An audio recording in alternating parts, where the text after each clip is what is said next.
dans des pays où ils sont vraiment persécutés. Nous, on a une amie qui est en Afghanistan, qui voulait rester là-bas, elle veut pas quitter le pays. Elle vit des choses extraordinaires, mais c'est une vie de douleur, quoi. Et pour rien au monde, elle changerait, parce qu'elle me dit, avec la douleur vient un niveau de révélation et de présence de Dieu absolument étonnant, quoi. Mais nous, c'est comme si en France, quand on parle de certaines choses, on sent le chrétien, il dit non, moi je veux pas. C'est une anomalie presque. Ouais. Bonjour, heureux de vous accueillir pour cette émission ELM en question. Et comme nous d'habitude, nous avons le prédicateur qui a prêché dimanche dernier avec nous. Et cette fois-ci, c'est Gabriel Alonso. Bonjour. Bonjour, en tout cas très heureux de t'avoir avec nous. Je suis vraiment très content d'être avec vous. C'est un plaisir, un privilège. Et c'est vrai que tu es déjà venu quelques fois et ça va être l'occasion justement de permettre de faire un peu plus connaissance, enfin les internautes en tout cas se fassent un peu plus connaissance avec toi. Entendu. Au-delà même de la prédication. Et puis on nous accompagner, mais surtout le pasteur ici, Daniel. Bonjour Sam. Content de t'avoir aussi avec nous. C'est réciproque. Parce qu'il y a eu quelques semaines dans lesquelles l'Église a dû se contenter de nous. Hein. Ouais, je sais pas si le mot contenter est juste, mais on a fait une petite parenthèse effectivement avec la famille pour quelques temps de congé, oui. Ouais. Et puis en même temps, on fait toujours une pause pendant les vacances scolaires, donc pendant l'émission. Donc on est très heureux de vous avoir à nouveau avec nous et de pouvoir continuer en tout cas la saison. Donc chaque semaine, le jeudi soir, on diffuse une nouvelle émission. Et aujourd'hui, c'est l'occasion de pouvoir prendre le temps avec notre ami Gabriel Alonso. Alors, il y en a qui s'appellent Gabi, Gab, toutes les versions. Oui, mais mes amis m'appellent Gab, tu peux m'appeler Gab. Très bien, super, merci, ça me touche. Et puis, dans ce moment-là, on va faire un petit peu connaissance avec ton parcours, qui est quand même un peu particulier. Ouais. Alors déjà, tu vois, Gabriel Alonso, mais on sait que tu habites en Angleterre. Ça sonne pas très anglais. C'est vrai. Ni très français d'ailleurs. Non, mes parents sont espagnols, donc je suis né en France. D'accord. Mais dans une famille espagnole, et toute ma famille est en Espagne. En fait, j'ai des cousins, des oncles en Espagne. D'accord. Barcelone et Alicante dans le sud. Et puis donc en 93, j'ai quitté la France pour m'installer en Angleterre, faire une formation biblique, et puis depuis, je suis resté en Angleterre. Mais je viens très souvent en France. Oui, d'ailleurs, on a l'occasion de t'avoir eu déjà quelques fois parmi nous, dans le Schnorr. Et je sais que tu es un peu partout en France, un peu là. Ouais, c'est ça. C'est ça. Et mais en tout cas, voilà, ça permet, et puis on se connaît déjà effectivement depuis quelques temps. Ouais. Et il n'y a pas longtemps, je faisais la réflexion qu'on s'était croisés une fois sur Toulouse suite à un enregistrement que tu faisais avec Exo. D'accord. Là, je remonte à quelques années en arrière. C'était Exo ou Graham Kendrick? C'était... Je crois que c'était Exo parce que j'étais accompagné à un ingé son qui devait faire l'enregistrement. Je pense que ça devait être un de leurs derniers, derniers albums ou quelque chose dans le genre. En tout cas, pas mal d'années, ça. C'était sur Toulouse. C'était un petit moment. En tout cas, voilà, ça c'est juste pour la petite anecdote entre nous. Désolé, on discute entre nous. Et se rappeler ces choses-là. Ouais. Et mais en tout cas, c'est comme ça que j'étais connu au début comme batteur. Ouais. Mais aussi, tu es venu aussi. Tu es venu, toi, souvent avec Summer en Angleterre, non? Pendant nos séminaires, on avait un séminaire qu'on appelait EDMF, École des ministères francophones, et on recevait énormément d'étudiants du CIGEM. Oui. Alors, j'ai pas eu la joie d'y être, mais non, je n'étais pas encore impliqué à ce niveau-là. Ouais. Mais j'ai beaucoup entendu parler. Ouais. Et voilà, je sais que ça m'a gardé beaucoup de bons souvenirs de ces moments-là. Et Andy, donc ton épouse, était là-bas. Bon, on va pas faire, on a l'impression qu'on entre juste entre nous deux. Mais c'est important que tout le monde comprenne un petit peu aussi ton parcours. On parlait du côté atypique. Et on s'était dit que c'était intéressant parce que ça peut être vraiment inspirant pour les gens qui se disent, moi j'ai un parcours de vie déjà tout tracé. Qu'est-ce que je peux faire avec ma foi aussi au milieu de tout ça? Est-ce que tu peux juste nous partager un petit peu comment les choses ont commencé? Tu es musicien, mais je crois que ça a commencé très tôt, c'est ça? Oui, mon père était batteur, donc j'ai des souvenirs de moments où il allait répéter avec son groupe, et moi j'étais toujours derrière lui, je tapais sur quelque chose, et donc très rapidement une vraie passion vraiment pour la batterie à tel point que très très vite dans ma vie, je crois, à l'âge de 9-10 ans, je savais ce que je voulais faire. C'était assez étonnant, quoi. Je me suis jamais posé la question. Il fallait que je devienne batteur, quoi. Et donc, j'ai fait mes études au conservatoire, et puis je suis allé jusqu'au conservatoire à Paris. Et ensuite, je suis parti aux États-Unis parce que je voulais vraiment rencontrer des musiciens que j'écoutais sur les disques à l'époque. Et j'ai eu la chance d'avoir un contact qui était à New York. Et donc, je suis parti chez lui pendant quelques temps. Et donc, j'ai eu le privilège de travailler avec des gens qui étaient vraiment des stars de la musique, quoi. Et première chose qui m'a surpris, c'est de voir à quel point ils étaient malheureux. Pourtant, au sommet de leur carrière, hein. Wow. De voir à quel point leur vie était complètement... ils avaient une vie surchargée, ils couraient à droite à gauche. Et je suis parti en Amérique du Sud, je suis parti à Caracas pour prendre un temps de recul. J'avais l'opportunité d'avoir une carte verte, donc de pouvoir m'installer à New York. Mais j'ai voulu prendre ce temps de recul. Et pendant ce temps de recul, en fait, c'est là où j'ai fait une rencontre. J'ai rencontré, en fait, le Seigneur. Et ça a complètement chamboulé tous mes plans. À partir de là, ma perspective a changé. Je suis revenu en France. J'avais un poste de professeur de percussion au CNR de Grenoble. Et puis, on va dire, ma vie de jeune chrétien a commencé avec tout le côté... en tant qu'artiste, j'avais un bagage... j'avais vraiment besoin on va dire, de changer dans plein de domaines. Donc, ça a commencé comme ça, en fait. La grosse partie musique, et puis ensuite, la partie plus, on va dire, spirituelle. Non pas que la musique n'est pas spirituelle, mais une claire direction pour faire une école biblique. Et c'est là où je suis parti, en fait, en Angleterre, me former, quoi. Et après, il a fallu que je vive avec cette espèce de dualité. Qu'est-ce que je suis? Est-ce que je suis musicien? Est-ce que je suis prédicateur?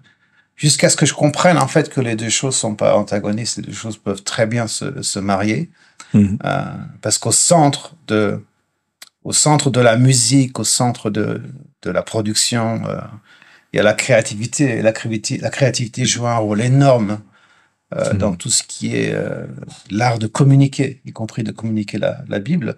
Donc, quand j'ai réussi, en fait, à jumeler les deux choses, à comprendre que ces choses-là se mariaient très, très bien ensemble, mon chemin a été beaucoup plus simple, beaucoup plus facile, quoi. Cette approche, elle est vraiment intéressante parce que on entend dans nos entretiens pastoraux ce dilemme, en fin de compte, qui touche le service de Dieu en général. Hein, et on pense qu'il n'y a qu'une case dans laquelle il faut aller, quoi. Très souvent une case pastorale, on va dire, hein, ou qui est en rapport avec l'Église. Mais quand on élargit ça au royaume de Dieu d'une façon générale, ça donne des perspectives totalement différentes, et surtout ça vient nous réconcilier avec ce qu'on a reçu vraiment de Dieu. Tu l'as vécu comme ça, comme quelque chose qui te réconciliait avec tout ce qui vibrait, vivait en toi? Oui, c'est ça. Ça quand même, ça a pris du temps, en fait, parce que le côté perfectionniste, étude musicale, et puis vraiment faire ça à fond, c'était tellement exclusif, c'était vraiment... il y avait plus que ça qui comptait, quoi. Après, de faire le saut vers quelque chose qui était tellement différent, il a fallu du temps pour que je comprenne quelle était, en fait, l'interface entre les deux. En fait, j'ai réalisé une chose, j'ai réalisé qu'en fait, la musique était une branche de l'arbre, la prédication était une branche du même arbre, et qu'au centre, le tronc, et le tronc, c'est la créativité. En fait. J'ai compris que la créativité était beaucoup plus centrale que juste une branche de l'arbre. Était vraiment au centre de ce que j'étais, et j'ai compris que j'avais reçu ça, cette créativité, et qu'elle servait dans plein de domaines, dans la communication. Quand on communique, finalement, qu'est-ce qu'on fait? On dessine des images dans l'imagination des gens, dans la pensée des gens. Et ça m'a vraiment beaucoup aidé, parce que j'ai compris que c'était pas soit l'un, soit l'autre, mais que les deux allaient vraiment, vraiment bien ensemble. Et j'ai commencé à prêcher à enseigner un petit peu comme quand je produis. J'ai pris le temps de la réflexion. En production musicale, on fait beaucoup ça. Dans la composition, on a une idée, on laisse cette idée en fait donner naissance à une autre idée, on laisse la chose se reposer pour qu'elle puisse prendre l'ampleur qu'elle doit prendre. Et pour moi, ça a vraiment été une révélation et une énorme réconciliation parce que pendant longtemps, je me suis dit, mais qu'est-ce que je suis, quoi? Est-ce que je suis musicien ou est-ce que je suis prédicateur? Et j'étais entouré de gens qui me disaient, mais qu'est-ce que tu es, en fait? T'es musicien ou t'es prédicateur? Ça touche à ton identité, en fin de compte. Exact.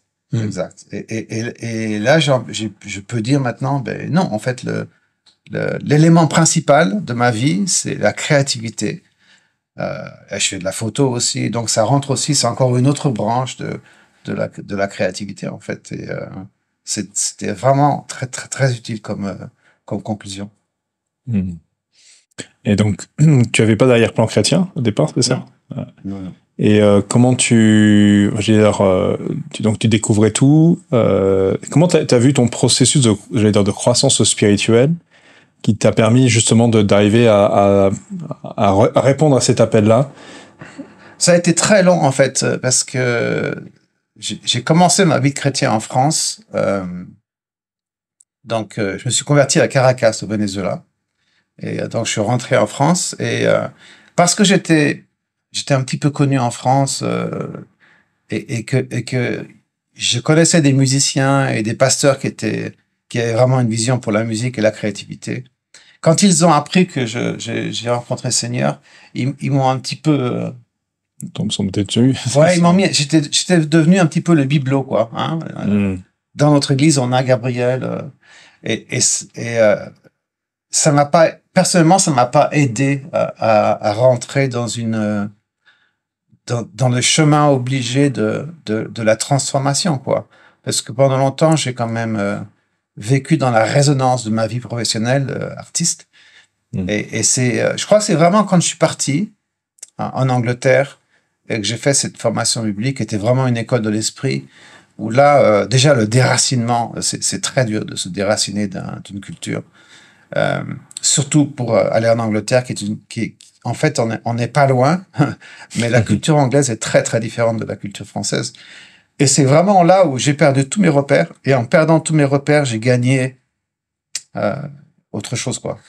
J'ai perdu ma culture française, mais je crois que j'ai grandi dans ce qu'on appelle la culture du royaume de Dieu, quoi. Ça m'a énormément aidé. J'étais plus musicien. Les gens ne me connaissaient pas comme musicien. J'étais comme n'importe qui d'autre. Et c'est là où ma vie, on va dire, ma relation avec Dieu a vraiment commencé à grandir. Et aussi parce que c'est très dur de quitter un pays, quitter ses repères. Je savais plus vraiment qui j'étais, quoi, jusqu'à ce que progressivement le Seigneur me reconstruise et qu'il me donne d'être vraiment ce que j'étais appelé à être. D'ailleurs, c'est ça qui a donné naissance à ce livre que j'ai écrit, en fait. Parce que j'ai compris, en fait, que, voilà, je perdais quelque chose, mais le Seigneur reconstruisait ce qu'il voulait que je sois. C'était difficile, mais ô combien précieux, quoi. Donc ce livre, c'est de l'ombre à la substance. Ouais, c'est ça. Il m'a fallu bien, on va dire, 5 années avant de me sentir en Angleterre comme quelqu'un, on va dire, d'installer, de poser. C'est très long. C'est très long. Quel conseil tu donnerais à quelqu'un qui se cherche un peu, cherche ses talents, ses dons, qui, comme toi, à ton époque, s'interroge parce qu'il sent qu'il y a plusieurs facettes qui peuvent s'exprimer et se retrouve dans un dilemme. Quel conseil tu pourrais... Ouais, moi je pensais à ça en fait. Je pensais à ce que moi je n'ai pas eu, mais que il me semble est très important aujourd'hui. Je crois qu'on a besoin de 3 personnes dans la vie du chrétien. Il a besoin de 3 personnes. Il a besoin d'un Samuel, quelqu'un qui est plus vieux, qui a l'expérience. Tu fais référence au personnage biblique de... Personnage biblique, voilà. Ouais. Samuel a été confusion. David, il a été vraiment un père, quoi. Et c'est important parce qu'aujourd'hui, en fait, on a perdu ce sens de l'expertise. En fait, on a perdu ce côté l'expérience parce que l'information est tellement facilement accessible. on a le sentiment qu'on n'a plus besoin de l'expert, et c'est faux, c'est une erreur. Donc le Samuel est là et il va dire, mais attends, moi j'ai fait ça, j'ai vécu ça, fais attention, fais pas ça, va plutôt là. Et puis je crois aussi, ça paraît paradoxal, mais on a besoin aussi d'un Saül dans la vie. C'est-à-dire de ce combat constant.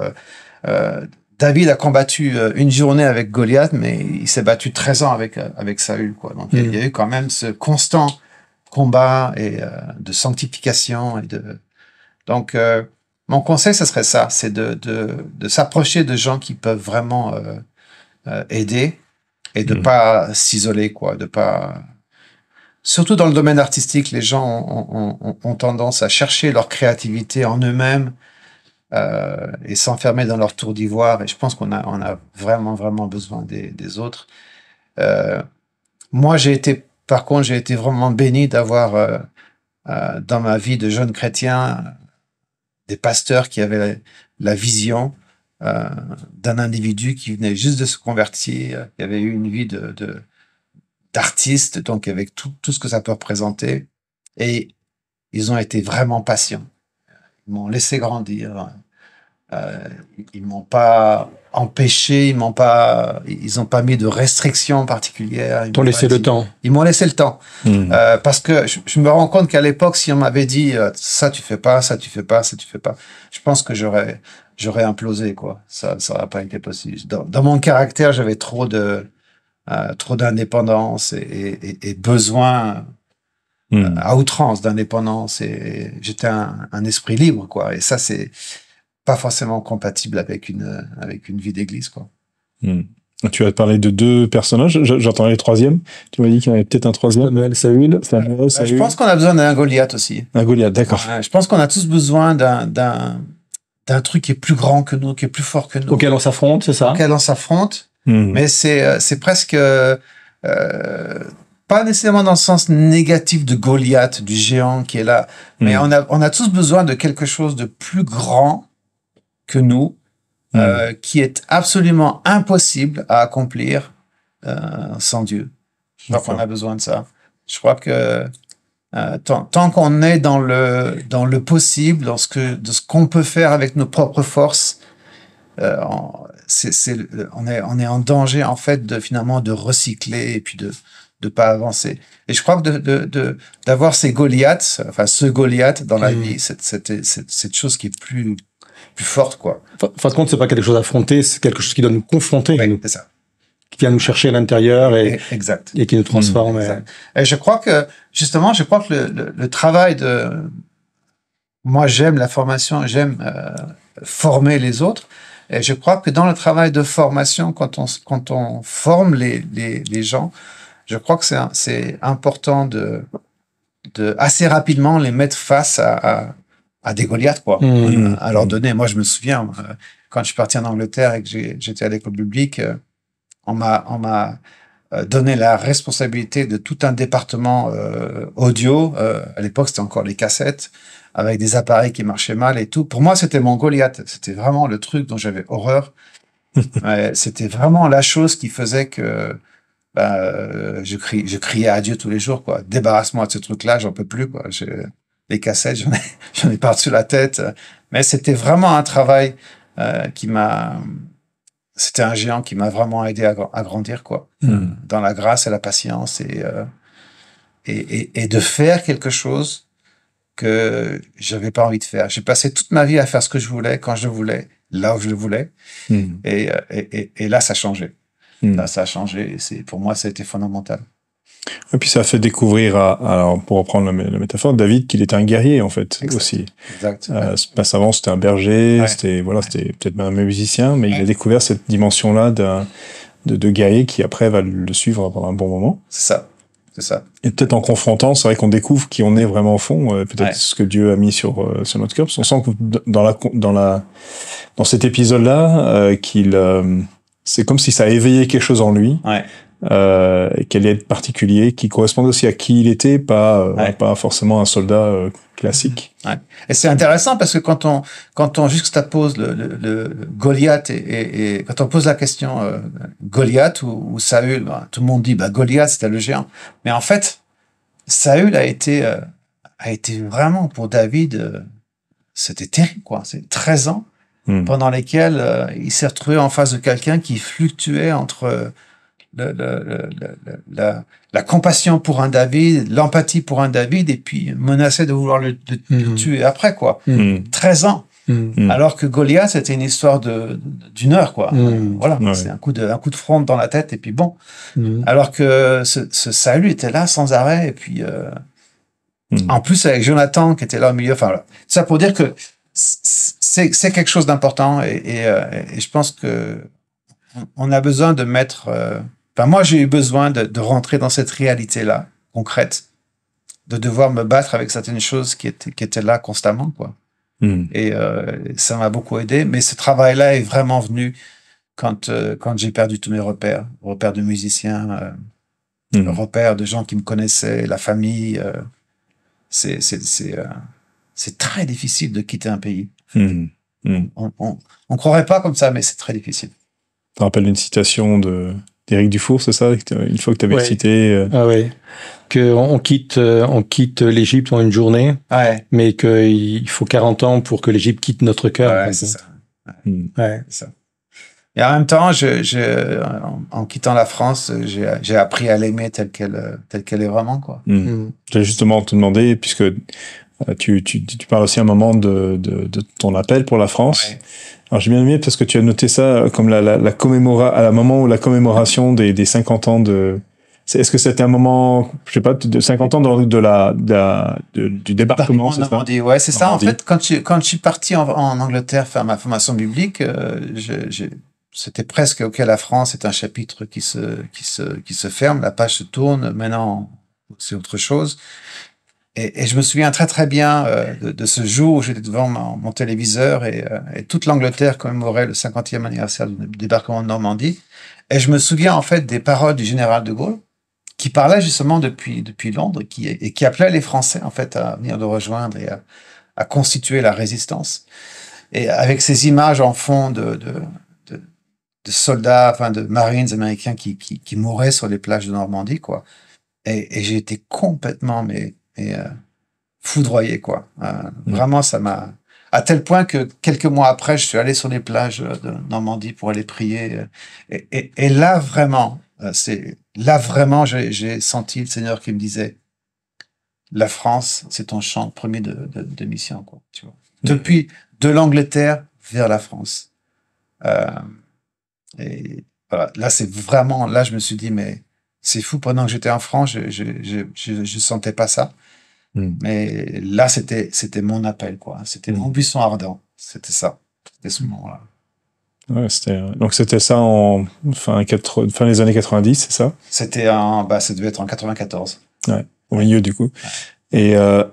Et alors comment les choses se sont faites? Parce que du coup, là, t'es en Angleterre, tu t'es installé, on va dire, en Angleterre. Ouais.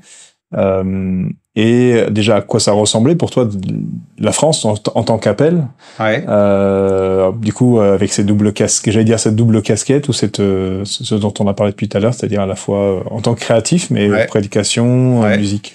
En fait, ce qui est intéressant, c'est que à partir de quand j'ai fini ma formation biblique, j'ai commencé à voyager en France, mais pas en tant que musicien, plus en tant que prédicateur. Et donc, je venais assez régulièrement pour prêcher, pour enseigner. Et c'est là vraiment que j'ai vraiment commencé on va dire, à rentrer dans les cercles d'églises, de conférences, etc. Et puis, ce qui est assez étonnant, c'est que les gens que je côtoyais à ce moment-là, c'est pas des gens qui me connaissaient en tant que musicien. D'accord. Donc, ils me découvraient en tant que prédicateur, quoi, tu vois. Et voilà. Et puis, après, progressivement, la musique est venue se greffer là-dessus, parce que pendant longtemps, j'étais dans cette réalité, la musique, c'est fini pour moi. Maintenant, je deviens prédicateur. Et le mariage s'est fait bien plus tard, on va dire, hein, le retour à la créativité et à la musique s'est fait progressivement, quoi. Mais j'ai toujours senti en fait un avantage énorme dans le fait d'être français, d'habiter l'Angleterre et de venir en fait en France. Et là, je cite ceux qui en parlaient.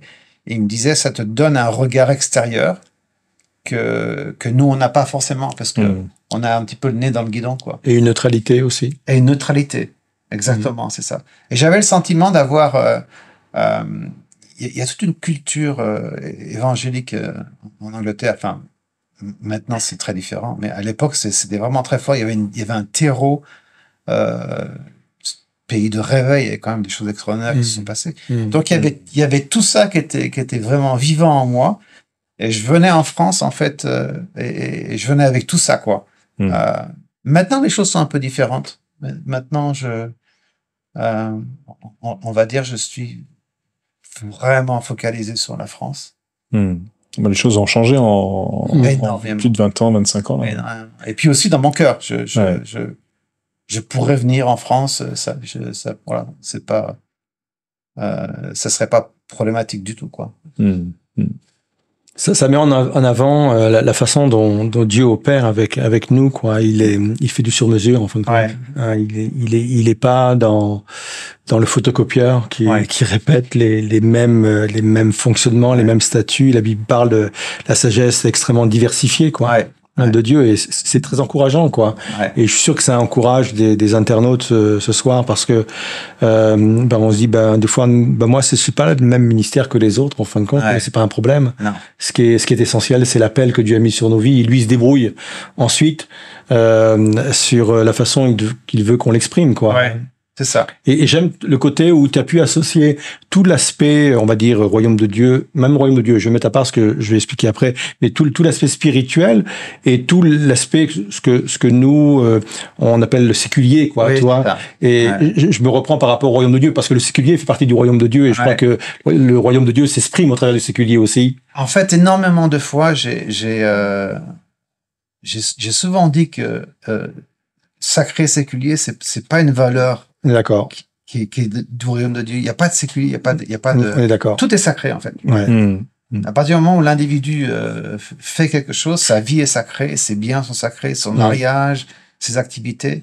Et c'est très important de le voir comme ça, parce que ça ouvre énormément de champs, en fait. Et souvent, les gens qui m'appellent et qui me disent, je sais pas ce qu'il faut que je fasse, je me sens limité, je suis coincé, j'ai l'impression que j'ai pas beaucoup d'options, j'ai pas beaucoup d'avenues.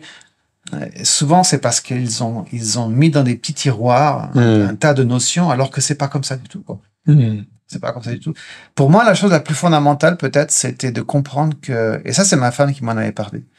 Quand j'ai quitté la France pour partir en Angleterre, la musique, tout le côté musical s'est arrêté. Et ma femme m'a dit un jour, elle m'a dit, tu sais, c'est ton chant AMPS, musique, c'est ça, c'est AMPS. Hein, oui, AMP. Le chant AMP. AMPS. AMPS. Ton chant musique est jachère, en fait. Et quand elle m'a dit ça, j'ai tout de suite compris ce que ça voulait dire. Le chant est laissé jachère pour un temps, afin que la terre se renouvelle. Et quelquefois, il y a des rotations de culture pour donner à la terre tous les éléments dont elle a besoin. Et j'ai compris que ce chant était jachère pour un temps, mais que ça allait pas l'être, quoi. Et ça, c'est extrêmement rassurant, parce que je suis sûr qu'il y a nombre de gens qui se retrouvent dans cette situation-là et qui se disent, mais j'ai dû faire une erreur quelque part. J'ai dû me planter quelque part. Je me suis trompé de croisement, j'ai pris la mauvaise route. Et en fait, non. C'était uniquement parce que j'avais besoin de changer de direction. Je me souviens de mon grand-père qui nous avait donné un pommier. Et ma femme m'a dit, va planter le pommier dans le jardin. Et moi, je fais un trou et je m'apprête à planter le pommier. Elle me dit, mais non, c'est pas comme ça qu'on fait. Elle me dit, il faut que tu mettes des pierres au fond du trou. Je dis, des pierres au fond du trou? Mais oui, parce qu'en mettant des pierres au fond du trou, tu empêches la racine, ça s'appelle une racine carotte, de grandir, de plonger dans la terre et d'enlever à l'arbre toute sa force, tout son équilibre, en fait. Et en fait, moi, ma racine carotte, en fait, c'était la musique. Il fallait que dans le trou, il fallait que je mette ces pierres-là, ces choses qui allaient empêcher la musique de fonctionner pendant un temps pour que tu puisses t'enraciner ailleurs. Exactement, pour que l'arbre grandisse, les racines puissent pousser, et surtout pour que l'arbre puisse porter tous ses fruits, quoi. Et de toute évidence, les fruits de mon arbre, si je puis dire, n'étaient pas uniquement la musique. Il y avait plein d'autres choses que j'avais besoin de faire, mais jamais si le Seigneur n'avait pas arrêté ça, jamais je l'aurais fait. Ça n'avait aucun sens. Pourquoi est-ce que j'aurais arrêté quelque chose qui était aussi passionnant? Et puis, c'était toute ma vie, quoi. Donc, il a fallu vraiment l'intervention de Dieu pour dire ça. Maintenant, hop, on arrête. Et par contre, on va développer l'autre champ. Tout le côté communication, prédication, enseignement. Et après, quand le mariage à nouveau se fait, c'est assez extraordinaire, quoi. C'est plus équilibré, c'est plus. Et puis tu te rends compte que tu prêches. Le fait de prêcher avec imagination, ça paraît être une phrase, mais c'est tellement puissant, quoi, de prêcher avec imagination. C'est l'art de projeter dans la pensée des gens des images. Et c'est ce que faisait Jésus dans son langage parabolique, quoi. Il dessinait des choses dans la pensée des gens, quoi. C'est vrai qu'il y a pas mal de choses. Est-ce qu'il y a des sujets ou des thèmes que tu sens que c'est un peu ton cheval de bataille, des choses que tu sens que tu dois apporter à la France, aux églises françaises, ou enfin je sais pas, tout ce qui a à faire à la formation, au développement de l'individu, parce que je pense que encore aujourd'hui, on est assez limité l'individu est limité dans ce qu'il pense pouvoir faire. Donc ça, c'est une chose. Après aussi, un sujet qui me tient très à cœur, c'est l'articulation de la foi, en fait, ce que j'appelle la face cachée de la foi. Dans Hébreu, il est dit question de la foi et de l'espérance, en fait. Et s'il n'y a pas l'espérance avec la foi est désespérée. Donc, c'est ce type de mécanisme qui fait que l'individu sait quoi faire avec la foi. Il y a beaucoup de choses, en fait, dans nos théologies qui sont des valeurs, des phrases qui sont faites, des versets qui sont très importants. Mais moi, je me rends compte de plus en plus quand je côtoie les gens, que je parle avec eux, que c'est pas toujours très clair dans leur tête. Et justement, ce côté de la foi et de l'espérance, une foi désespérée, c'est quoi une foi désespérée? C'est une foi qui dit, en fait, si Dieu veut faire ça, il le fait. Moi, je préfère ne pas y penser. Ça, c'est une foi désespérée, en fait.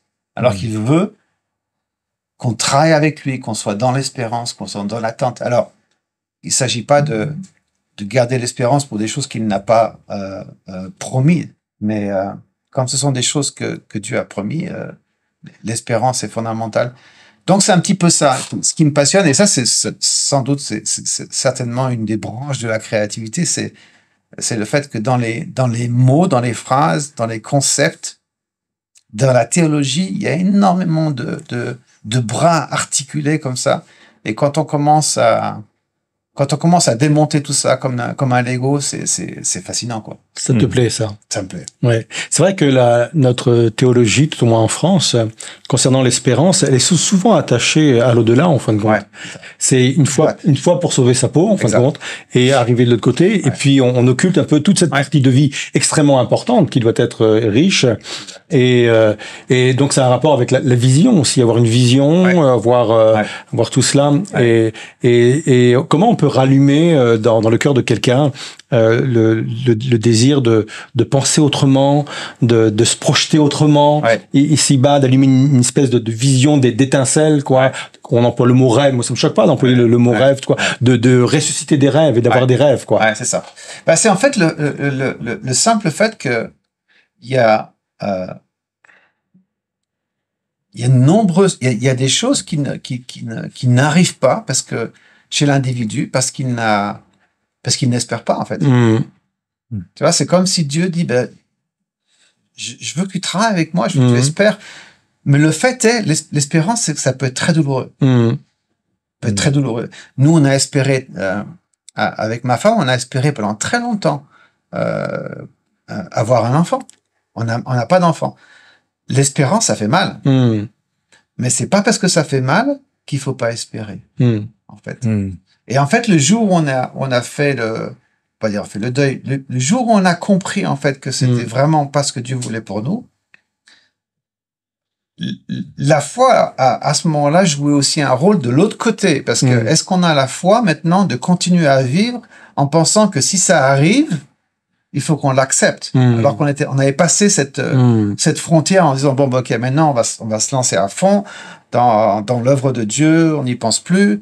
Et c'est comme si Dieu disait, mais si je veux le faire maintenant, bon, ça va se passer. Donc, c'est dans les deux sens. Mais je rencontre des gens qui, en fait, n'espèrent plus.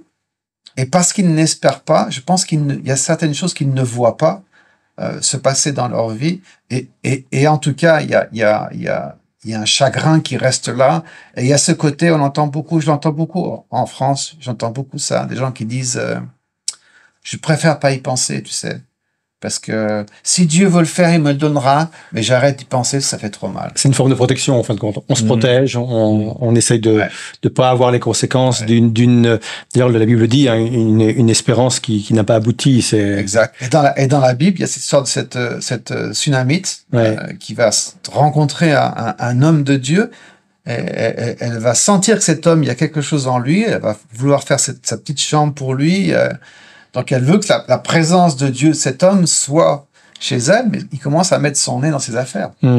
Il commence à l'appeler, il va dire à son serviteur Géasi, qu'est-ce qu'on peut faire pour elle? Et très clairement, quand la question lui est posée, quand il va lui dire, l'année prochaine, tu auras un enfant, elle va dire, en hébreu, c'est très fort, elle va dire, ne fais pas grandir mon espérance. En fait, elle avait une foi qui était désespérée. Et j'imagine le type de conversation qu'elle a dû avoir avec son mari tous les mois. Écoute, on n'y pense plus.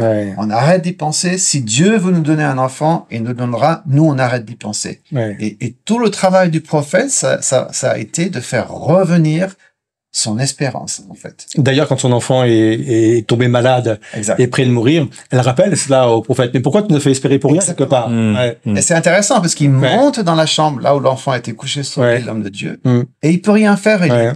Il redescend. C'est Élisée, hein, ça. Il redescend. Pourquoi il redescend? Parce que la femme est en bas. La première fois, il peut rien faire. Il redescend, il voit la femme. Et je suis convaincu qu'à ce moment-là, quand il revoit cette femme, elle est là en train d'espérer. Et parce qu'elle a retrouvé son espérance, l'enfant est revenu à la vie, quoi. Donc, je vois beaucoup ça, de gens qui disent, je préfère pas penser à ça parce que ça fait trop mal. Mais oui, la vie chrétienne, ça peut faire mal, mais c'est un combat.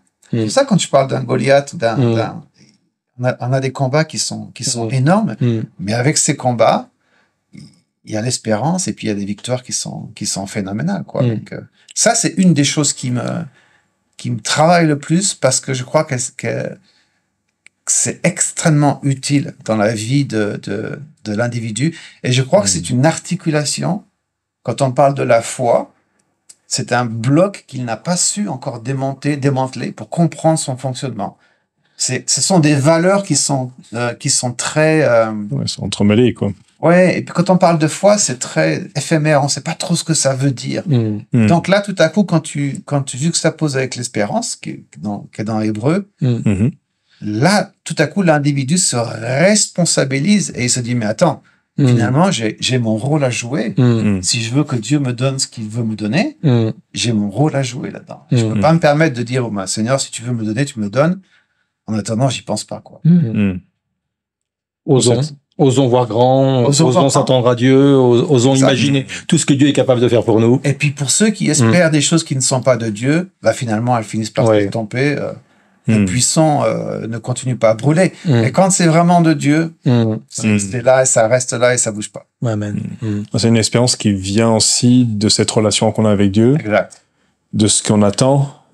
Par rapport à ça, parce que comme dans Hébreux 11, hein, c'est ça, c'est cette les choses qu'on espère. C'est ça. Et donc il y a vraiment cette nécessité d'avoir quelque chose qui peut-être est travaillé. Je sais que tu en parlais, Daniel, souvent sur parce que quand tu parles dans les psaumes, fais l'éternel de tes désirs, et il te donnera ce que ton cœur, enfin plutôt, je l'espère, il te donnera ce que ton cœur désire, pardon. Et c'est tout ce travail-là en fait de travail de fond que Dieu fait avec nous pour épurer nos désirs, épurer nos... Et mettre ses désirs à lui dans nos cœurs. C'est ça, ouais. Mais c'est vraiment un domaine, je pense, où on a vraiment besoin encore une fois, de démonter la chose et de mieux comprendre. Par exemple, dans Romains, il est dit qu'Abraham ne douta pas par incrédulité. Il a douté ou il n'a pas douté? Non, il ne douta pas par incrédulité. Ça veut dire qu'il a vu sa condition et s'est dit, là, c'est pas possible. Par contre, celui qui dit que c'est possible peut le faire. Et alors que nous, on doute, point à la ligne. Tu vois? C'est absolument fascinant, quoi. Et la grande joie que ça nous donne, en tout cas, pour moi, ça me donne, c'est de voir des gens qui retrouvent l'espérance, quoi. Ça, Donc, du coup, c'est un peu d'amener l'espérance dans la foi des gens. Et leur donner de pas désespérer, justement, que les choses tardent ou. C'est ça. Pour reprendre, croire en la promesse. C'est ça. Mais ce que tu disais, c'est très juste. Quand on parle de l'espérance, les gens, pour eux, c'est une valeur lointaine. C'est après la mort, on a l'espérance de la vie éternelle. Parce qu'on a juxtaposé des mots depuis les gens ont entendu ça depuis des siècles.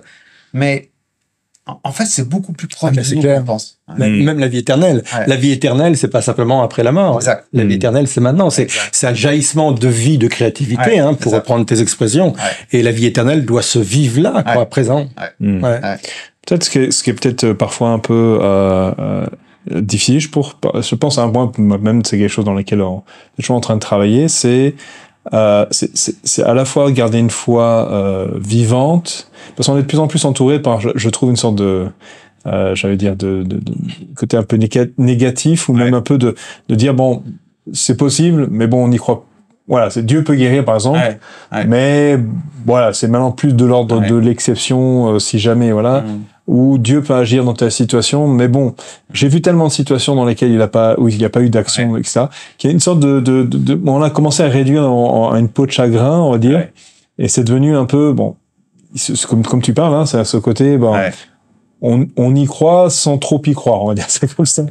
Et je trouve que ça enlève. Mais en même temps, tu es obligé de répondre à ces doutes qui est là pour, j'allais dire j'allais pas dire de purifier notre foi, mais de la remplir, de lui donner du poids, de lui donner du concret, parce que c'est pas une foi juste je crois et puis j'oublie mon cerveau et tout ce qui va avec, mais c'est une foi qui a eu le temps de se confronter aux réalités, aux épreuves, ce que dit dans les épîtres, et puis de dire, mais même au travers de tout cela, il y a cette foi, elle est encore là, elle est encore vibrante, elle est encore concrète. En fait, quand l'individu comprend ce mécanisme dont on parle, deux choses se passent. Soit sa foi et tout à coup reprend vie, soit sa douleur, parce que les choses n'arrivent pas, il la relativise. Parce qu'il comprend que derrière tout ça, il y a vraiment Dieu est là, quoi. Il y a un travail qui est fait. Parce qu'il comprend le mécanisme. Mais je pense qu'on a besoin de revenir à, je pense qu'il y a certaines vérités qu'on a besoin de recapturer. Dimanche dernier, j'étais dans une église et on priait juste avant le culte du matin et je pensais à la Pentecôte. Je pensais à ces 120 dans la chambre haute et je pensais à ces langues de feu. Et je pensais que ces notions du baptême du Saint-Esprit sont des choses, on prie plus trop pour ça. Et pourtant, c'est tellement évident. Et il veut le faire. C'est aussi vrai maintenant que ça l'était du temps tu vois, des 120. Donc, et il me semble qu'on a besoin de revisiter ces choses-là avec la foi, en disant, il peut le faire. Il peut le faire, il veut le faire, et voilà, quoi. Et puis c'est intéressant parce que quand tu parles par exemple, et c'est souvent dans les épreuves que ces choses-là prennent forme. Je pense à Job qui pourtant on disait il était quelqu'un de proche de Dieu, mais quand il dit j'avais entendu parler de toi et maintenant mes yeux t'ont vu, enfin, c'est comme s'il y a quelque chose qui s'est passé au milieu de ce moment extrêmement humainement terrible, ça c'est terrible ce qu'il a traversé. Mais il y a eu dans cette conversation, dans cet échange, dans cette, il s'est pas caché non plus. Ouais. Il a affronté d'une certaine façon cette souffrance, tout en gardant foi, tout en acceptant aussi qu'il y a des choses qui l'échappent. Ouais. Mais ça a échafaudé en lui quelque chose de fort. Et ça, en fait, je sais pas. Moi, je me rends compte d'une chose parce que j'ai des contacts en Asie, par exemple, ou alors j'ai un contact avec un ami qui est moine copte, donc en Égypte. En fait, leur foi, elle est extrêmement liée à l'idée de douleur, en fait, de souffrance. Alors que nous, c'est pas ce qu'on essaie à tout prix d'y échapper, quoi. Est-ce que c'est le côté occidental? Ouais, c'est ça. Ouais. Alors que moi, je me souviens, j'étais à une époque, j'étais assez malade et j'étais en contact avec lui. Et ma femme lui avait envoyé un email en disant Gabriel est vraiment pas bien et tout. Et il avait répondu félicitations. Parce que pour lui, ça voulait dire. Et c'est toujours ton ami. Oui, c'est toujours un ami. Oui, ça. Parce que pour lui, ça veut dire pour lui, c'est un type d'élection, en fait. Ouais, je comprends. De pouvoir passer par le feu. Et donc, il avait un ministère prophétique qui m'avait vu à la sortie. Et il avait dit à Andy, à ma femme, il avait dit, je le vois sortir de ces flammes, en fait. Et je le vois sortir grandi de ça. Et nous, c'est vrai qu'on a un rapport à la douleur et à la foi, en fait. Il faut que notre foi, elle soit complètement limpide et complètement dénudée de toute souffrance, quoi. Alors que c'est pas comme ça. C'est la théologie de la prospérité, on peut dire. Oui, c'est ça. Ça s'y rapproche. Ouais. Tout en gardant l'équilibre quand même, parce que je sais qu'il y a de l'excès de l'autre côté aussi. C'est ça. Le fait de souffrir, c'est presque une vertu, quoi. C'est ça. Ouais. Et moi, j'ai un ami à Singapour qui est urologue. J'ai été très malade à une époque. J'ai attrapé une bactérie dans la prostate. C'était très douloureux. Et donc, je suis allé le voir. Et puis, je lui dis, mais tu sais, j'ai très, très mal. Et il me dit, oui. Et non, mais j'ai vraiment très, très mal. Et oui, je sais que ça fait très, très mal. Tu peux pas me donner quelque chose? Quoi? Je dis, je sais pas, un antalgique, quelque chose. Il me dit, oui. Ou alors, il me dit, ou tu peux aussi apprendre à supporter la douleur. Ouais. Je dis, t'es sympa, toi. Mais en fait, c'est toute une culture complètement différente. Ouais. C'est dingue, quoi. Et je crois que dans la foi, on est devenu un petit peu comme ça, quoi. Alors que d'autres, on a des frères qui sont dans des pays où ils sont vraiment persécutés. Nous, on a une amie qui est en Afghanistan, qui voulait rester là-bas, elle veut pas quitter le pays. Elle vit des choses extraordinaires, mais c'est une vie de douleur, quoi. Et pour rien au monde, elle changerait. Parce qu'elle me dit, avec la douleur, vient un niveau de révélation et de présence de Dieu absolument étonnant, quoi. Mais nous, c'est comme si, en France, quand on parle de certaines choses, on sent le chrétien, il dit, non, moi, je veux pas. C'est une anomalie, presque. Ouais, c'est ça. Ouais. C'est ça. Oui, d'ailleurs, dans le même de niveau de s'investir dans, c'est-à-dire d'entrer dans cette dimension, il y a toujours cette peur de perdre, de comment dire ça, de souffrance, effectivement, vis-à-vis des situations. Alors, c'est pas qu'on cherche forcément, mais elle devrait pas être un obstacle. Cette crainte de se dire, parce que c'est vrai qu'elle fait partie, et c'est vrai que c'est choquant pour nous de voir les premiers chrétiens se réjouir, c'est ça, de dire c'est super, on souffre comme les souffrances de Christ, il dit on vit comme lui, c'était un privilège, et c'est vrai que pour nous c'est genre oula, attends, il y a ce vieux chant parfois je vois qui ne peut dire sur lesquels je n'aspire qu'à m'immoler, tant je désire te ressembler. Bon, ça nous faisait toujours sourire parce que c'est peut-être pas forcément le désir premier qui nous vient à l'esprit, mais c'est vrai qu'il y a parfois ce côté de souffrance et de lier, pas qu'il soit cherché mais qu'il soit associé en fait finalement à cette vie de foi. Alors après c'est ça à différents niveaux, mais pour revenir à mon parcours par exemple, qui comporte certaines étapes, certains segments qui ont été extrêmement douloureux. Le simple fait de s'exiler, c'est vraiment très difficile. Tu perds tous tes repères. Mais tant que tu acceptes pas que c'est un passage par lequel il faut que c'est un passage obligé, rien n'est possible, quoi. Rien n'est possible. Pour résumer, il faut pas la rechercher. Hein, quand Jésus a été persécuté à un moment donné, il s'est caché, il s'est retiré. Oui, hein. Exact. Il n'est pas allé affronter des cailloux pour rien. Non. Mais quand il a fallu affronter la croix, il y est allé également. Quoi. Ouais. Absolument. Ouais. C'est sûr que c'est. Et du coup, donc ça c'est un des thèmes que tu abordes, que tu essaies aussi d'apporter, qui fait partie aussi de ton histoire.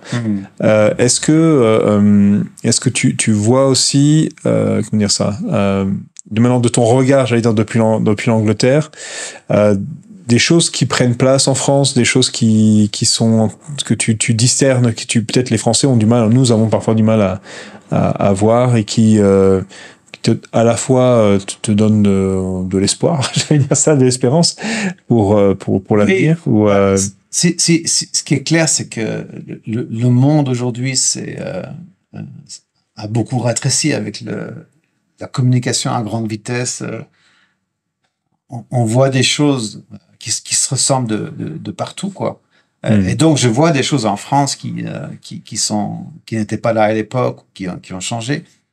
Ce que je trouve, c'est vraiment mon espérance, c'est qu'il y a un potentiel créatif qui est encore, je pense qu'on est encore au début de ce qu'on peut faire, parce que je considère, et je pense pas aller au-delà de ce qui est logique. Je considère que en France, on a un fond de créativité qui est assez conséquent, quoi. Et je pense qu'il y a plus à faire. Moi, je vois dans nos réunions ce qu'on peut faire encore aujourd'hui au niveau de la louange, par exemple, au niveau de tout ce qui est musique, tout ce qui est visuel. Et lorsqu'on pose la question à Jésus, ce religieux qui dit qu'est-ce que je dois faire pour rentrer dans le royaume de Dieu, il dit mais tu aimeras ton Dieu de toute ta force, toute ton âme, toute ta pensée, de toute, tu vois. Il y a plein de domaines dans lesquels, encore une fois, c'est comme si on regarde sous un prisme très étroit ce qu'on peut faire quand on se retrouve ensemble. Je crois qu'il y a plus à faire. Mais je vois des choses qui étaient pas là à l'époque. Déjà, au niveau de la musique, on arrive quand même maintenant à des choses qui sont quand même super chouettes. Mais il y a encore. Il y a du chemin encore. Il y a encore du chemin à faire. Et je crois que il me semble que ce dont on a besoin, c'est d'engager beaucoup plus les gens qui viennent, en fait, le peuple de Dieu. Je pense qu'il y a un dialogue avec eux qui doit être... alors après, vous trouvez la forme, hein, mais qui doit être plus conséquent. Il y a quand même ce côté-là du temps de Jésus où le livre était lu et puis celui qui lisait s'asseyait et les gens commentaient. Alors, c'est clair qu'on peut pas faire la même chose aujourd'hui exactement comme ça, mais je pense qu'on peut avoir des moments de discussion avec les gens, des moments de questions et réponses. Moi, j'aime bien, en tout cas, quand je fais une conférence, j'ai toujours à la fin une demi-heure de questions et réponses où il y a un micro qui se balade au milieu des gens. Alors après, c'est à double tranchant, hein. Tu peux très bien tomber sur des gens très intelligents comme d'autres qui vont prendre le micro, accaparer et puis dire n'importe quoi. Mais il me semble que c'est important d'entendre ce qu'ils ont à dire. Parce que je crois vraiment que quand Dieu donne sa pensée, il la donne au corps de Christ aussi, quoi. Pas seulement à celui qui prêche. Et je pense à cette tribu d'Issachar, il est dit qu'il a l'intelligence des temps. Et je pense que ça se faisait dans la discussion, dans le dialogue. Quand les gens se retrouvent autour d'une table à parler, à lancer des idées, à la fin de la journée, ce qui émane, ce qui reste en surface, sont des choses qui sont très précieuses et je crois qu'on a à apprendre de ça, quoi. Et comment créer justement, ou encourager ou cultiver, je préfère ce terme, cultiver cette créativité. Et parce que si j'ai bien saisi, c'est pas une créativité pour être créatif, mais c'est une créativité qui doit produire du fruit, on va dire, qui est au service de l'évangile, de l'Église, Ouais, je crois qu'il faut pas qu'on ait peur. Il me semble, hein, mais je suis encore étudiant dans ce domaine-là, vraiment. Mais je crois qu'il faut pas qu'on ait peur du chaos divin. Moi, ce que j'appelle le chaos divin, en fait. Quand tu regardes une course de relais, le moment où le relais passe à un autre, c'est absolument chaotique. Ça ressemble à rien, quoi. C'est très brouillon. Oui, il se cherche, il tâtonne. Qui est-ce qui a pris le bâton, qui est-ce qui a pas pris le bâton. C'est très chaotique. Et je crois qu'il faut pas qu'on ait peur de ce style de, je veux pas l'appeler chaos, mais ce côté improvisation. En musique, on fait souvent ça, où quand les gens se mettent ensemble, ils commencent à jouer, et à un moment, ils jouent, et à un moment, il se passe quelque chose. C'est-à-dire souvent pour ça que les gens s'enregistrent pendant qu'ils répètent, parce qu'il se passe quelque chose qui est assez étonnant, qui est on appelle ça les accidents musicaux qui sont absolument géniaux. Et je crois que c'est la même chose quand on se retrouve. Alors on peut pas le faire systématiquement. Je pense qu'il faut avoir peut-être voir qui serait impliqué dans ce style d'exercice, mais je pense que ce serait important de lancer ce type de débat. D'ailleurs, par exemple, là, on est 3, on discute, et en fait, dans la discussion, moi, j'apprends beaucoup. On apprend des choses, il y a des choses qui sortent, là, qui émanent, et puis on se dit, bah, tiens, là, il y a vraiment matière à réflexion, il y a matière à réfléchir. Et je pense que ces mêmes mécanismes existent quand ça se passe dans un groupe plus large. Genre après, comment faire ça? C'est une espèce de lâcher prise, en fin de compte. Ouais. On laisse. C'est un moyen dans lequel Dieu peut s'exprimer davantage, le Saint-Esprit peut s'exprimer davantage. C'est ça. Je pense que, par exemple, de faire ça une fois de temps en temps. Alors après, de faire ça trop souvent, ça serait très dangereux. Tu limites ça au niveau de la louange ou tu vas plus loin que ça? Non, je pense plus loin que ça. Ouais.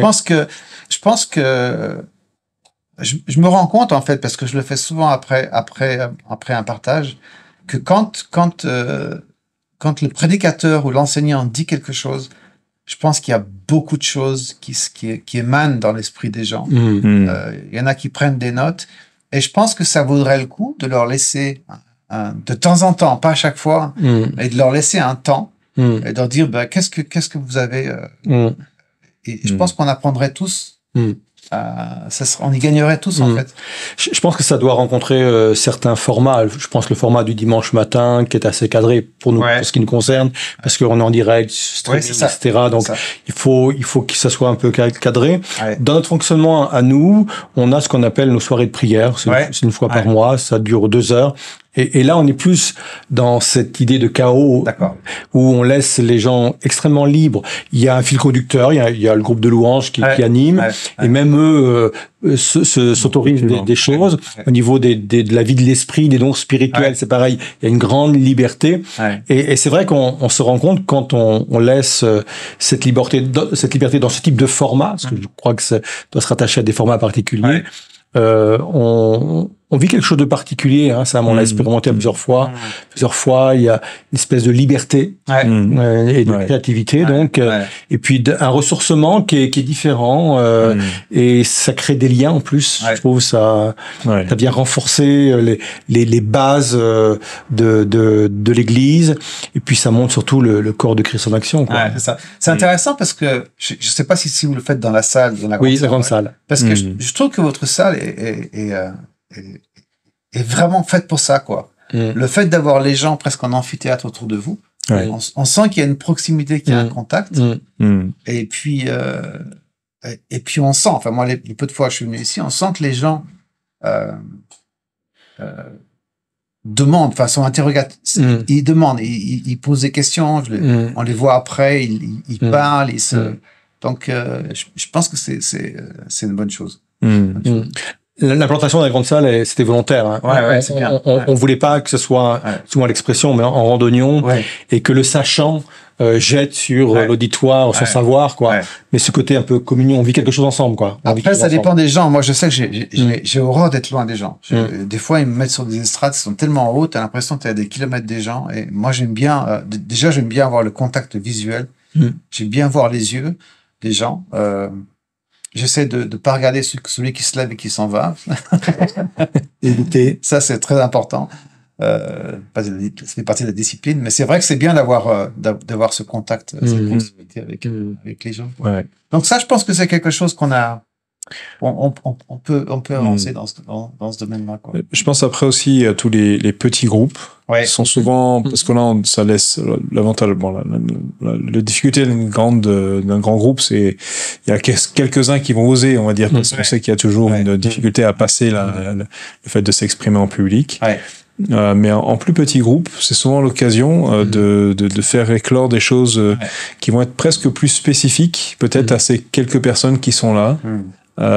Et je sais que, enfin, je présume que c'est souvent là où, en revenant sur parfois la prédication, en revenant sur une réflexion aussi, peut-être une méditation qu'ils ont eue eux-mêmes, qui partagent, et après il y a cet échange, un peu comme on a aujourd'hui, qui fait ça, qui permet d'ailleurs, c'est un peu aussi l'objectif des temps d'émission qu'on a dans ces temps-là, comme celui-ci, c'est le côté où on revient et on travaille encore certains points, on essaie de faire le pont entre ce que les gens pourraient vivre et la vérité qui a été peut-être partagée.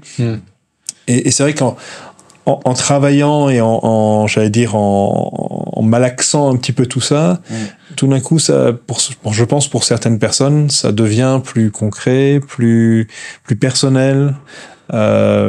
Et puis ça libère effectivement cette côté plus créatif, c'est-à-dire on fait le pont entre j'allais dire le texte et les gens disent concrètement à quoi ça ressemble, et c'est vrai que ça c'est peut-être quelque chose encore qu'on doit développer. Il y a peut-être des outils aussi, peut-être j'allais dire une méthodologie, peut-être, mais dans le sens donner un cadre parfois qui peut aider les personnes à se dire on va aller plus loin, parce qu'on peut discuter aussi, on est spécialiste en France pour discuter beaucoup. Ce que je trouve intéressant quand on parle de choses comme ça, c'est qu'on ne peut pas ne pas occulter le fait que dans les textes, l'apôtre Paul n'a jamais dit comment faire une réunion. Ouais, c'est clair. Heureusement, hein. Oui. Oui. Tu imagines un peu comment ça se fait. Alors là, on serait enfermé dans des. Donc, je crois que ça veut dire aussi ce que ça veut dire. Ça veut dire qu'il y a tout un côté qui doit rester organique. Je vous laisse une part d'inspiration sur le sujet. Voilà. Même l'organisation de l'Église, je sais qu'il y a des débats sur le sujet. Oui, réinventez-vous chaque fois que c'est possible. Faites des choses, changez. Alors non, tu sais, tu changes la salle de côté, tu changes les chaises, tu changes... Peu importe. Mais en fin de compte, tout ce qui peut apporter quelque chose de concret, et il me semble que c'est important. En tout cas, c'est très intéressant d'avoir tout ce regard. Et je pense effectivement il y a beaucoup de belles choses à vivre de ce côté-là. Dimanche, donc tu parlais justement de cette foi et d'espérance. Est-ce que tu aurais peut-être un mot un peu final pour les internautes là qui nous regardent et qui ont peut-être regardé ou ont été présents pendant le temps de culte, et tu dis voilà, peut-être un encouragement ou quelque chose. Je pense oui. Je pense que nombreux sont ceux qui finalement vont reprendre un fardeau un bon fardeau qui en fait ils avaient mis sur les épaules de Dieu, si je puis dire. Et Dieu va leur dire mais non, ça c'est à toi. Ensemble on va travailler là-dessus. Je pense qu'il y a des gens qui vont reprendre certaines choses qu'ils avaient abandonnées. Ils ont besoin de reprendre cette espérance, alors qu'ils avaient ce côté, je préfère ne plus y penser, je mets ça de côté, et je crois que le Seigneur va leur dire, mais je veux que tu reprennes ça, et puis tu vas voir que ça va changer des choses. Et je crois aussi que, parallèlement, il y a certaines personnes qui espèrent des choses et qui ont peut-être besoin de faire le deuil de ce qu'ils espèrent, parce que c'est pas le Seigneur. Faut qu'on reste équilibré, parce que toutes les choses qu'on espère sont pas nécessairement, ils viennent pas nécessairement de Dieu, mais je crois que certaines personnes vont se dire, mais attends, ça je l'ai laissé faire, et là j'ai besoin de reprendre ce fardeau-là, quoi. Autrement, le bébé va rester mort sur le lit tant que l'espérance est pas là. Rien ne change, quoi. C'est plus facile comme parole, mais c'est tellement important. Ouais. Parce que l'espérance, ça peut faire mal. C'est douloureux, mais en même temps, c'est glorieux. C'est glorieux. Et comment tu pourrais encourager les personnes à se dire comment faire développer cette espérance, de lâcher prise peut-être, de ce côté de dire je ne suis plus je me considère, je suis responsable moi aussi de ce qui se passe ou... Oui, c'est ça. C'est de comprendre que l'espérance, c'est la gymnastique de la foi, en fait. C'est la salle de gym de la foi, en fait. C'est que le Seigneur veut travailler avec toi. J'aime bien cette image dont je parle dans cette prédication d'Élie. Le Seigneur a dit, va parce que j'envoie la pluie. Et puis, il va envoyer son serviteur cette fois. Et lui, il se met en fait la tête entre les genoux, ce qui était la position qu'adoptaient les femmes pour donner naissance à l'époque. Donc, il enfante la promesse quelque part. Et il envoie le serviteur. Mais imagine si à la 6e fois, il avait dit, bon, écoute, je me suis planté, oublie quoi. Donc, il y a un côté de persévérance envers... Je suis convaincu que si la 7e fois, le serviteur était revenu en disant, je vois rien, il aurait dit, retourne. C'est ça, la foi, il y a une persévérance, et puis il y a ce texte qui dit dans Romains, l'espérance ne trompe pas parce que l'Esprit de Dieu est déversé dans nos cœurs et l'amour de Dieu est déversé en nous. Quand c'est vraiment Dieu, l'espérance ne trompe pas. Ben, merci Gabriel en tout cas pour tout cet échange, ce partage, et on est béni en tout cas de t'avoir eu avec nous. On aura l'occasion, je suppose, de t'avoir encore, mais voilà, en tout cas, ceux qui seraient intéressés, je crois que tu as un livre, hein, c'est ça, donc, dont on a parlé tout à l'heure. Oui, de l'ombre à la substance. On le trouve à la CLC, il est édité par Jeunesse en Mission. Super. C'est un peu mon parcours. D'accord. Ouais. Et puis il est un intervenant régulier de l'Évangile du jour. Oui, c'est vrai. Ils l'ont reconnu. Ils ont reconnu ta voix, je sais pas. C'est vrai. Voilà, et puis on a un projet, j'en parle parce que j'ai la permission d'en parler, on a un projet de faire quelque chose d'un peu plus... un programme de 1 heure par semaine, justement, dans le cadre de l'Évangile du jour, mais quelque chose qui soit visuel, donc filmé, et, nocturne, vraiment pour les gens qui ont du mal à dormir, pour être là, quoi. D'accord. Et leur donner de l'espérance, quoi. À défaut de chasse et pêche, c'est ça? Ouais, c'est ça. Pour ceux qui ouais, c'est un peu plus intéressant. J'espère. Chasse et pêche. Ça existe encore? Je sais pas. Moi, je sais pas. Je sais pas. En tout cas, c'était connu pour les nocturnes. Je me souviens, c'était les derniers programmes qui étaient à la télé. C'était ça avant le lit, quoi. Chasse et pêche. Mais c'était efficace, hein, parce que franchement, c'est soporifique. En tout cas, on espère, on scrutera du coup l'arrivée de cette innovation et sur le paysage audiovisuel. Et puis, en tout cas, merci. Et puis, on vous souhaite à tous une excellente soirée ou journée en fonction de comment regarder ce temps. Et puis, on vous dit à très bientôt. La semaine prochaine, on a une nouvelle émission autour de la prédication. Ce sera un peu particulier puisqu'on aura des baptêmes. Donc, sachez que ce dimanche, ne venez pas à 10h. Il y a 2 cultes. On est vraiment béni d'avoir plein de baptisés. Et du coup, on a obligé de répartir ça sur 2 cultes. Donc, on a un premier culte à 9h et un autre à 11h. Choisissez celui que vous voulez venir. Il y aura des baptisés dans chacun, vraiment des beaux de revoir ces personnes être transformées et de voir comment elles racontent leur histoire. Et puis, de les voir aussi tout simplement être là et de se réjouir avec eux. Peut-être pour les parents, et sachez que le service donc pour les enfants, la ELM Tribu, et aussi pour les adolescents sera uniquement à 11h et ce ne sera pas à 9h. Donc voilà, sachez juste en prenant vos dispositions. Et puis bien sûr, la semaine prochaine, on continue avec une nouvelle émission, probablement tournée autour justement des baptêmes.